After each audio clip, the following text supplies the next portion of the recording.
Ici Éric Latour et bienvenue à Saint-Jean-sur-Richelieu. Oui, généralement, il n'y a qu'une seule assemblée régulière par mois. Par contre, mardi dernier, on a tenu une séance spéciale. Pourquoi? Parce que le maire a appliqué son veto. Pourquoi?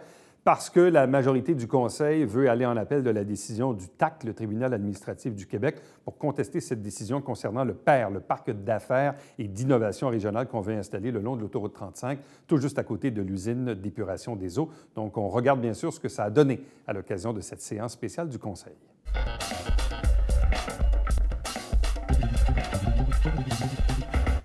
Bonsoir.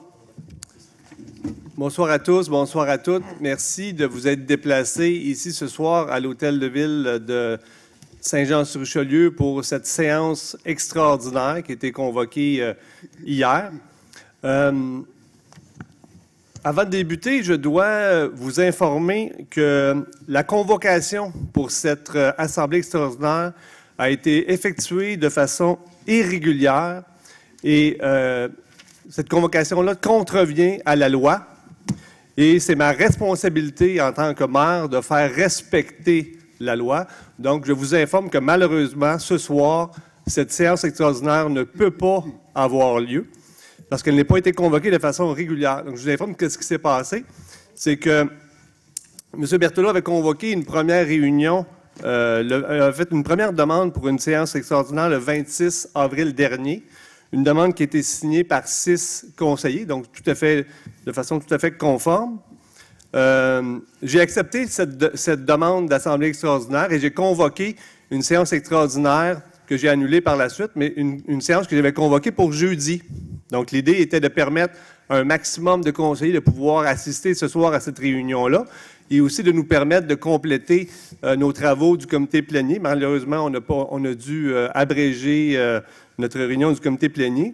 Et donc, suite à ma décision de convoquer une séance extraordinaire jeudi prochain, M. Berthelot a déposé une nouvelle demande directement au greffier, M. Lapointe, pour reconvoquer sa séance de ce soir. Sauf que, plutôt que de faire signer cette demande-là par les conseillers comme la loi le dicte, M. Berthelot a tout simplement photocopié les signatures de la demande précédente pour la séance de ce soir. Donc, je vous informe que cette convocation est irrégulière et elle n'est pas conforme à la loi. Donc, malheureusement, comme nous avons dû déplacer nos employés pour une période, et on les paye de toute façon pour une période de 3 heures, donc, M. Baudin, je vais demander à ce qu'on maintienne l'enregistrement.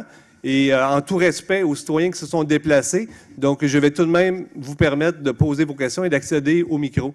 Donc, voilà, s'il y a des citoyens qui ont des questions, je vous invite à prendre la parole. Pas de même, ça va marcher. Monsieur le maire, est-ce que je peux vous poser une question? Oui, allez-y. Bon. La première des choses, je respecte votre opinion. Vous avez le droit à votre opinion, mais je ne pense pas que vous soyez juge. Ce n'est pas à vous de décider si les signatures sont conformes ou pas. Est-ce que vous avez signé la demande, Mme Marcoux, du 29 avril? Et je dois dire que le greffier qui a cette responsabilité-là, quand il a convoqué l'Assemblée extraordinaire et qu'il nous a envoyé par huissier, je crois, c'est à lui à décider si c'est conforme ou pas. Et donc, je dois vous dire que je ne pense pas que vous puissiez ce soir vous-même dire que ce n'est pas conforme. Si vous ne voulez pas la tenir, il n'y a pas de problème, il y a un maire suppléant, on va la faire avec le maire suppléant. Mme Marcoux, le greffier n'avait pas la possibilité de juger justement des signatures parce que la demande originale, c'est moi qui l'avais reçue. Monsieur le greffier n'avait pas les deux documents. Cependant, moi, j'ai en main les 2 convocations et je vous informe que le document n'a pas été signé. Vous, Mme Marcoux, est-ce que vous l'avez signé, la lettre du 29 avril? Moi, j'ai signé la première, je dois vous le dire. Ah, vous signez la deuxième? Mais je sais que ma signature est sur la deuxième. Avez-vous, oui ou non, signé la deuxième? Et vous avez dit tout à l'heure qu'il y avait un point de loi. Bien, moi, je l'ai lu, la loi, aujourd'hui, et en nulle part, c'est écrit ce que vous dites. Lisez-le-moi. Parfait, je vous le dis. L'article 324. Donc, si le maire refuse de convoquer la séance extraordinaire, bon, je vous informe probablement que j'avais accepté de convoquer cette séance du Conseil, quand il est jugé nécessaire par le nombre de membres du Conseil fixé par la loi, ces derniers peuvent ordonner la convocation de cette séance en faisant une demande écrite sous leur signature au greffier de la municipalité. L'article 324 de la loi des cités et villes. Ah oui, c'est correct. C'est ça. C'est ça. Parfait. Correct. Il y a eu signature. Donc, Mme Marcoux, vous confirmez que vous n'avez pas signé cette deuxième lettre? J'ai signé la première. La deuxième, l'avez-vous signée? Et je dois vous dire que moi, je ne l'interprète pas comme vous. Êtes-vous capable de faire respecter le règlement 1699, Monsieur le maire? Mais, Mme Marcoux, la séance n'est même pas ouverte. Bon, on va Ben, vous l'ouvrir. ne l'avez pas ouvert tout à l'heure? Non. On n'a pas de séance ce soir, demandé de Mme Marcoux. On n'a pas de séance du conseil ce soir. Ben, moi, je m'excuse, mais il y a une séance qui va se tenir ce soir parce que c'est pas à vous à juger si c'est conforme ou pas. Mme Marcoux, la séance doit être convoquée par 40 des conseillers par une demande écrite sous leur signature. Et là, Mme Marcoux, est-ce que vous pouvez, ça fait 4 fois que je vous pose la question, avez-vous, oui ou non, signé la lettre du 29 avril 2019? Je vous ai répondu tout à l'heure, Monsieur le maire. Vous avez répondu Moi, quoi? j'aimerais savoir, Monsieur le greffier, si, d'après vous, la séance est conforme. Moi, à partir du moment où je reçois une ordonnance de convoquer une séance spéciale par un document qui, après ma barre, semble signé par des membres du conseil municipal, je dois convoquer la séance extraordinaire. Maintenant, est-ce que les signatures sont valables ou pas? Ça, je n'ai pas à en faire l'analyse. J'aimerais vous informer. Je fais ça? Je vais prendre une petite seconde.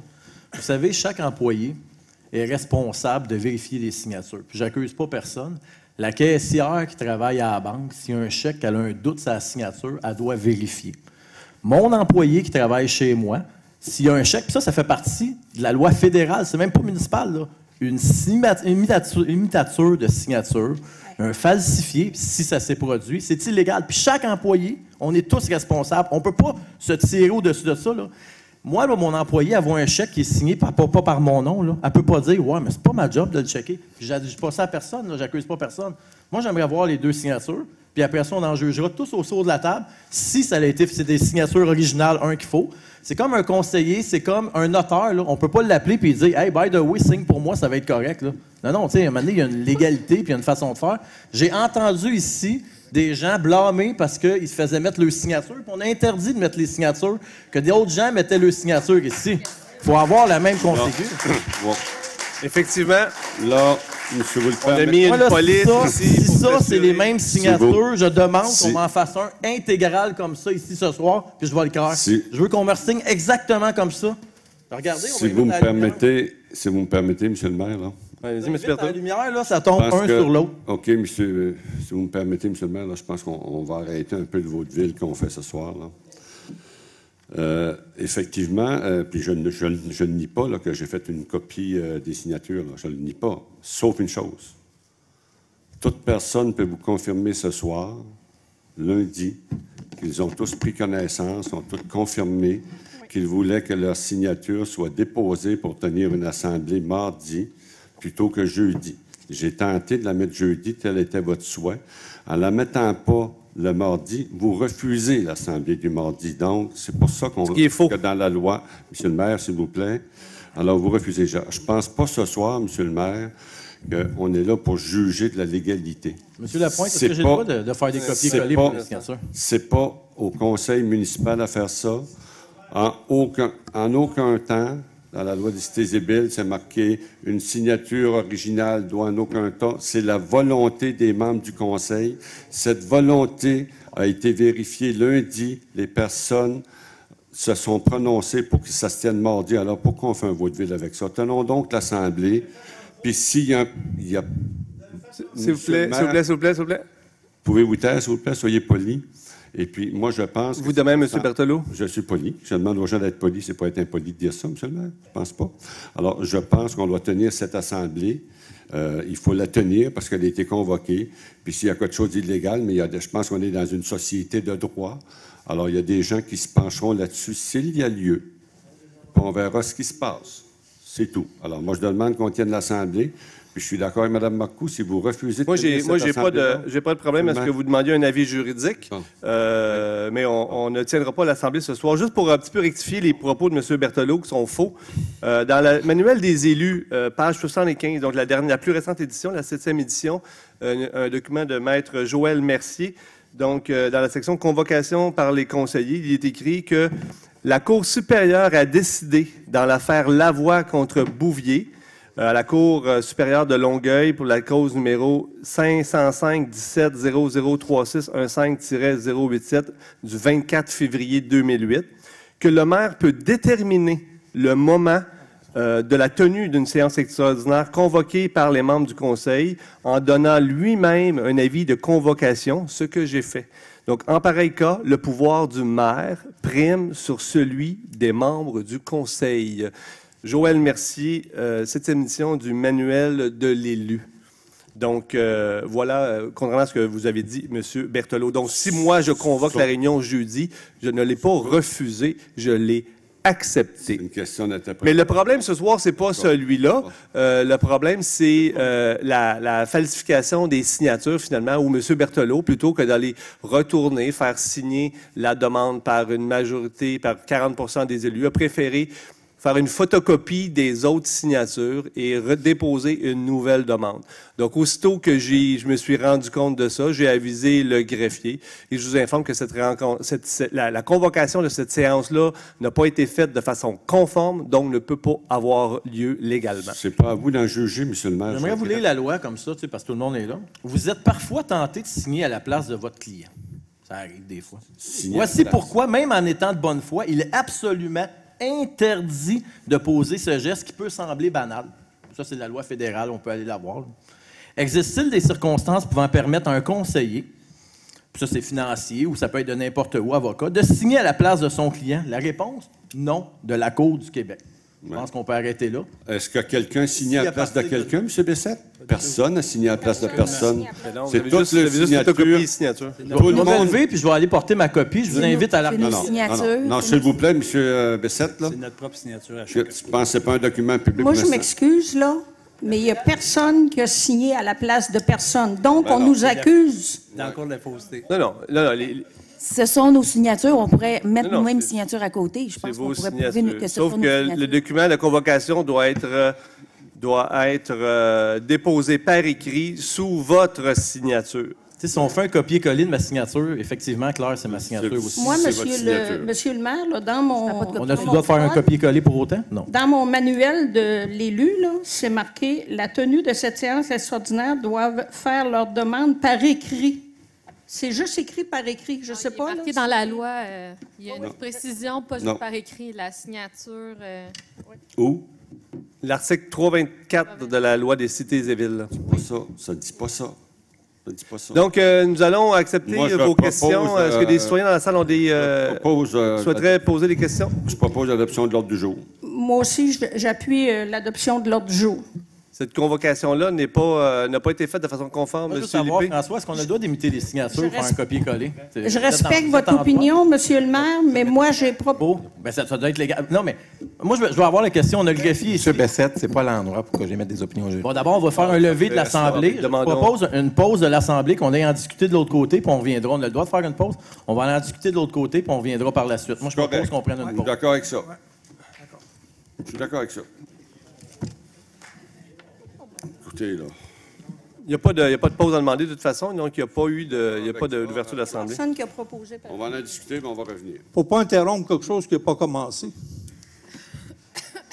Excusez-moi, M. Lippé. Donc vous ne pouvez pas poser de questions, M. Lippé. M. le maire m'a dit que l'Assemblée n'était pas ouverte. Madame, je ne vous ai pas parlé, c'est le maire qui dirige. Soyez calme, monsieur. Soyez calme aussi. S'il vous plaît. C'est le maire qui dirige. S'il vous plaît. Oui, mais c'est lui qui l'a dit tout à l'heure que l'Assemblée n'était pas ouverte. Là, il me donnait la parole. S'il vous plaît. Est-ce que vous comptez? Juste un instant, M.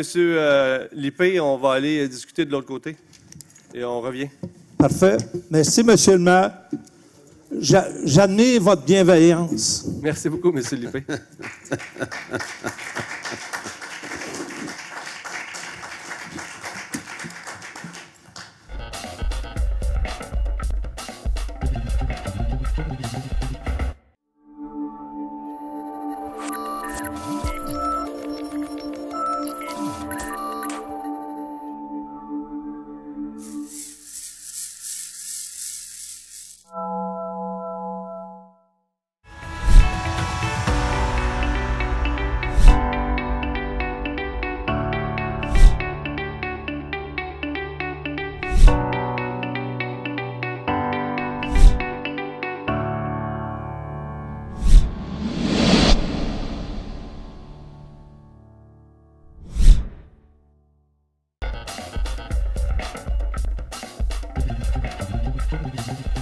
Par monsieur Cloutier, tiens. 875 chemin des Ormes. Parlez dans le micro, s'il vous plaît, monsieur Cloutier. 875 chemin des Ormes.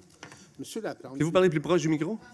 Est-ce que vous m'entendez? Plus proche du micro, s'il vous plaît. Là, ça va être... Là? Oui. OK. Dites-moi, est-ce que c'est la première fois qu'il y a des documents qui sont faits avec des fausses signatures comme ça ou photocopiées? C'est une excellente question et je vais... vous me faites penser... J'avais juste une question. Je vais demander une enquête. Oui? Je vais demander une enquête pour savoir si c'est la première fois que ça arrive, parce que c'est la première fois qu'on s'en rend compte, mais c'est-tu arrivé à d'autres fois auparavant? Ça, je ne le sais pas. Est-ce que vous allez demander une enquête à la police? Parce que ça s'apparente à de la fraude, une affaire? Je vais demander une enquête à ma direction générale. Là. Ouais. Merci beaucoup, M. Cloutier. M. Lippé, désolé pour tantôt. Suivi par Mme Lajoie. Même si la réunion n'est pas officielle, on va quand même maintenir le 5 minutes. Là. Ah, Monsieur le maire, bonsoir. Oui. Conseillère, conseiller, salutations. Monsieur le maire, le conseiller Berthelot a pris l'engagement publiquement envers vous, d'ailleurs, et à la caméra ici même, de rendre publiques toutes les contributions que son parti recevait avec les informations nominales d'une manière très détaillée pour être aussi transparent que votre parti. Monsieur Berthelot a promis ça il y a déjà quelques mois. Comme la plupart des gens en sont conscients, la transparence pour un parti politique, c'est le socle de la démocratie. Le soir de l'élection, on ne plie pas la démocratie pour la mettre au sous-sol, puis que les électeurs s'en vont chez eux, et puis que les lobbyistes et les corrupteurs et les corrompus prennent toute la place. Les gens qui sont derrière moi, ils sont ici par vigilance. Et c'est ça aussi la démocratie, c'est pas juste mettre un X sur le bulletin de vote. Alors, j'ai demandé à M. Berthelot de rendre ça public, chose qui aurait dû être faite bien avant. Avez-vous vérifié ça a été fait? Ça n'a pas été fait. Puis, on n'a jamais vu d'annonce comme quoi qu'il y avait un site Internet qui donnait cette information-là. Puis, s'il y en avait une, puis il ne l'a pas annoncé, bien, c'est pas fort, hein? C'est pas de la transparence. Alors, moi, je rappelle que, je ne sais pas si vous vous rappelez, quand j'ai fait cette demande-là, c'est le même soir où j'ai déposé des documents qui démontraient, des documents officiels du directeur général des élections, que M. Berthelot avait menti à plusieurs reprises il y a quelques mois, puis ce même soir-là, c'est là qu'il a pris l'engagement tout en disant qu'il est chef de rien. M. Berthelot nous avait dit que les formulaires pour les changements de chef avaient été envoyés avant Noël, je pense. C'est ça. On a eu la confirmation que ça avait été envoyé tard au mois de janvier, après qu'on pose nos questions. Il y a eu une assemblée déclarée au DGE, puis c'est là que les décisions sont prises et non pas avant Noël, comme il avait dit. Et pire encore, en tout cas, je ne veux pas revenir sur ces mensonges-là.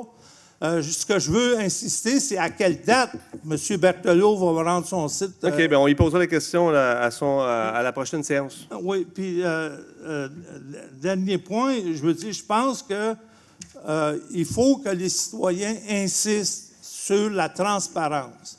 Alors là-dessus, je ne vais pas plus loin, M. le maire.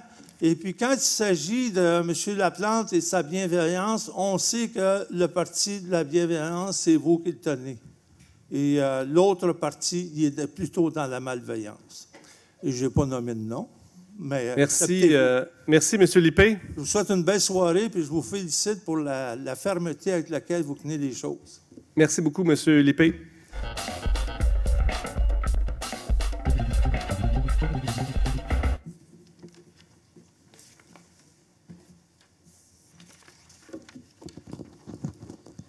Bonsoir à tous. Moi, je reviens sur les lettres que M. et Mme Touga et Etu ont fait parvenir, je ne sais pas à qui, des conseillers ou conseillères. L'ensemble des membres du conseil. À l'ensemble des membres du conseil. Alors, aujourd'hui, je me suis amusée à aller me promener un peu sur Internet et surtout aller vérifier le conseil d'administration et l'équipe de direction. Un instant, là.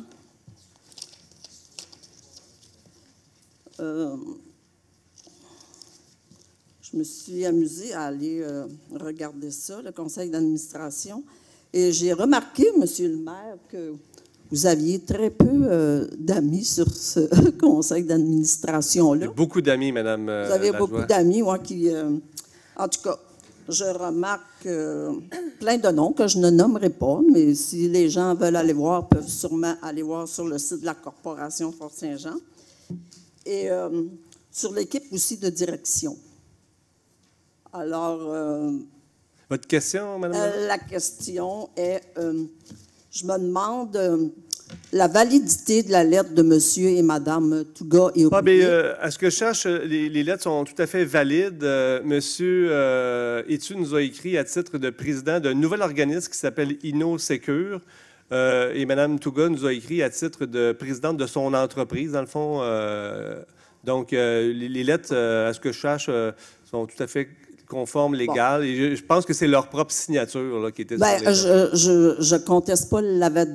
Je ne conteste pas la validité de leurs lettres, sauf que est-ce que leur point de vue est aussi valable que les citoyens de Saint-Jean concernant le dézonement de ce terrain-là? Moi, je dirais, Mme Lajoie, que tous les points de vue sont valables. Et je pense que le Conseil devrait en tenir compte de tous les points de vue. Et moi, je pense qu'un point de vue qui est extrêmement important, c'est celui des citoyens. Bien, c'est ce que je voulais amener comme propos, parce que je me dis, 2 personnes contre 100 000 citoyens. Je pense que les citoyens ont droit de regard autant que 2 personnes. C'est les élus qui décident, comme les décisions sont prises par les 12 élus qui sont les représentants des citoyens. Maintenant, c'est à nous à décider quels intérêts on défend.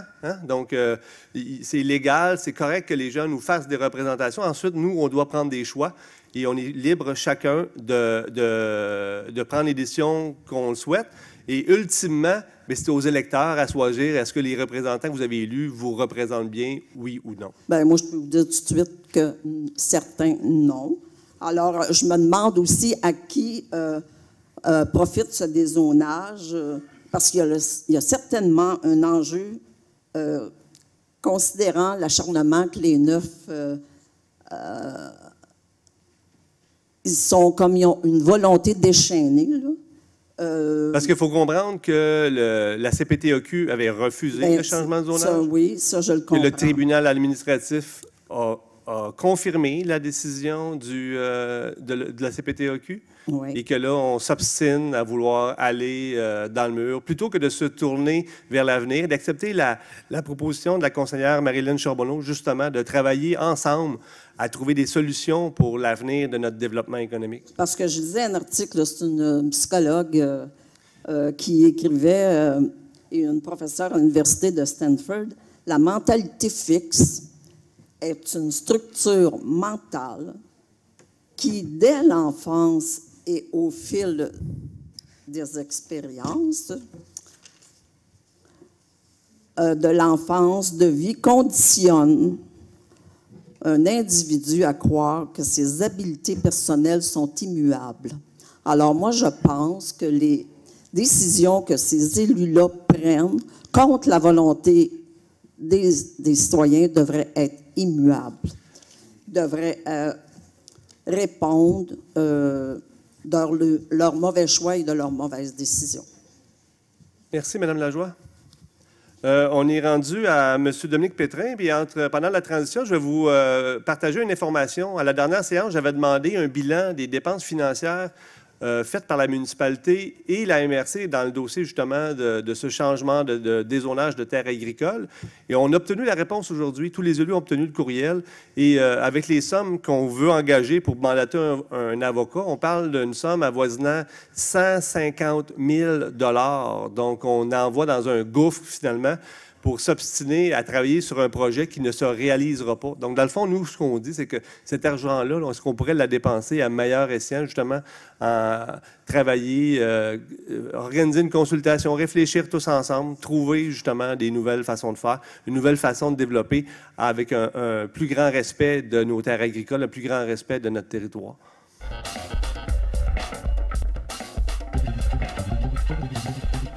Dernier intervenant, M. Stéphane Lamarre.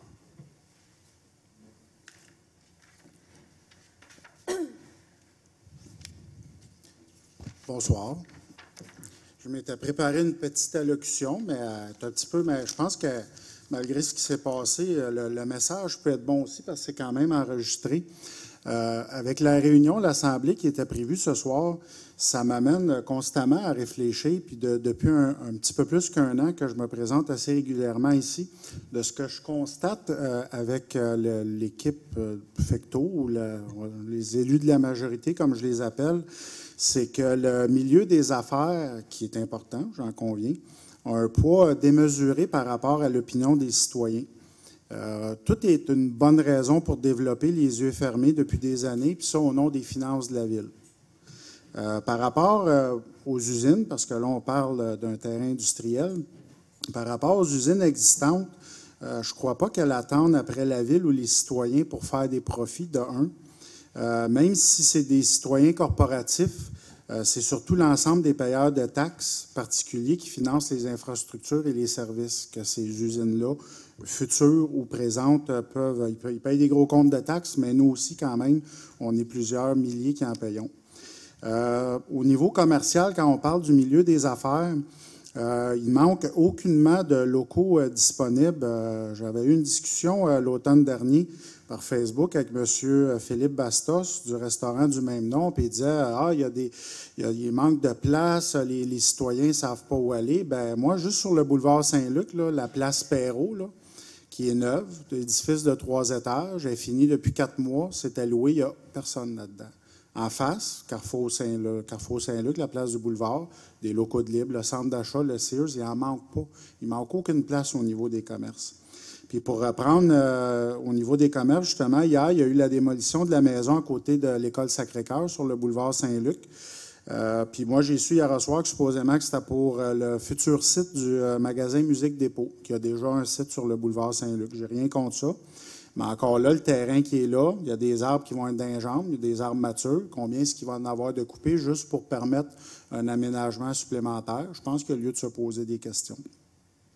En terminant, pour reprendre l'expression de M. Bessette, j'aime bien quand il dit qu'il y a du cannibalisme, parce que oui, dans le milieu des affaires, certains types de commerces qu'on a beaucoup à Saint-Jean, ça provoque des ouvertures puis des fermetures simultanées. Pourquoi? Parce qu'il n'y a pas de profit à faire, parce qu'il y a trop de même type pour une ville de la grosseur qu'on est. Puis le dernier point, c'est vrai, c'était pas le dernier. Au niveau du schéma de l'aménagement que M. Berthelot, Mme Marcoux, ils essayent souvent de nous dire qu'ils n'ont pas le choix, qu'on est obligé. Pour le parc industriel, à la place d'une terre agricole, bien, si la MRC, son schéma le veut tant que ça, bien, qu'elle les paye, les frais d'avocat. On paye déjà à la MRC des frais, qui prennent nos frais, mais même leur compte pour prendre un avocat pour aller faire cette demande-là. Ce n'est pas à nous à payer une deuxième fois pour des avocats. Là, tant mieux, ça se décide pas à soir, mais ils vont venir à la charge, c'est sûr. Parce que ce 50 000-là, il n'y a pas personne qui le veut, que ce soit le CPTAQ, le TAC, les citoyens, il n'y a pas personne qui le veut. Donc, si la MRC le veut, qu'elle le paye. That's it. Merci, M. Lamarre.